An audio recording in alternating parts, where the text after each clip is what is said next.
porque sí, ya es se siente bien estar en ese país y que ya en esta edad de mi vida se dé esa oportunidad de que por fin Monseñor Romero ya sea beatificado. I saw him in such a deep prayer that I said to myself in that moment, this man, I have to follow this man because he's following God. Romero has become the Salvador personality of the century. Para mí el hecho de que el Papa haya decidido hacer esto de poder de nombrar mártir a Monseñor Romero, pronto beatificarlo, es una noticia muy buena, porque es una noticia que nos motiva a los jóvenes. Fue el pasado, nos marcó bastante a todos los salvadoreños y él fue como la voz de todos. He is San Romero de América, Holy Romero of America. God, you are everything and I am nothing. But with your everything and my nothing, we are going to do so much. Oscar Romero was appointed Archbishop to San Salvador in February of 1977. At the time of his appointment, many people in the church feared that he would change the kind of way that the church had been supporting the poor and the oppressed. Just a few weeks after his appointment as Archbishop, one of his greatest friends, Father Rutilio Grande, was brutally murdered as he was driving along the road to visit one of his outlying chapels. Almost overnight, it seemed that a transformation took place within the Archbishop, within Oscar Romero. The rich people who had celebrated his election as Archbishop began to see him as someone who might start to challenge their interests. For him, human rights were divine rights also, because, as you know, man has been created in similar way that God. Romero was in favor of change in El Salvador, for justice. Que Monseñor Romero, teniéndolo todo, él decidió ayudar a los pobres.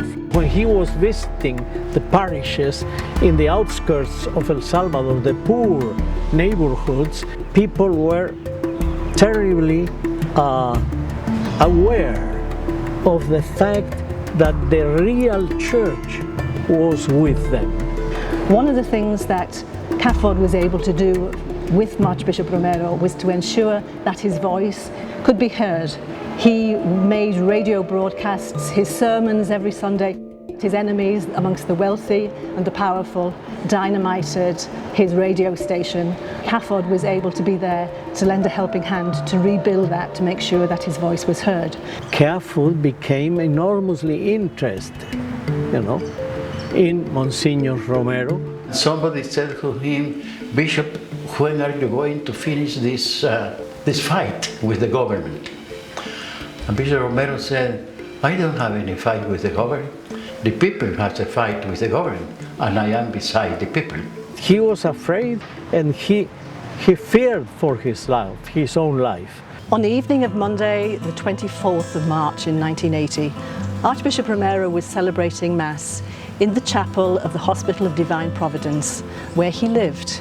He must have noticed a car drawing up at the door of the church. A marksman came out of the car and took aim and fired directly at the Archbishop.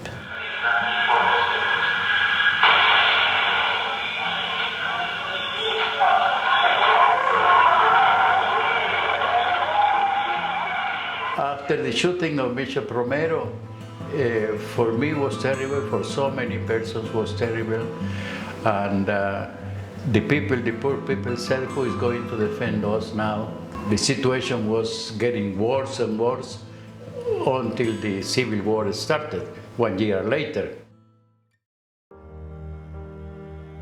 Y él sabía de que le iban a matar por sus decisiones, no le importó y apoyó a los pobres hasta el último día de su vida.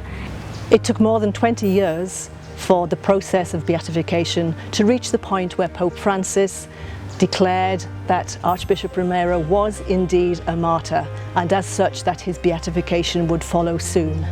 El Salvador and the whole of Central America and the whole of Latin America have been waiting for this event for 35 years already. Entonces, ¿quién es para mí Monseñor Romero y lo que ha formado el Papa en estos últimos días? Archbishop Romero died for justice. He died because he was a man who spoke the truth and he defended the poor. He was a saint, he was a man of God, he was a man of the church, and a man for the poor people.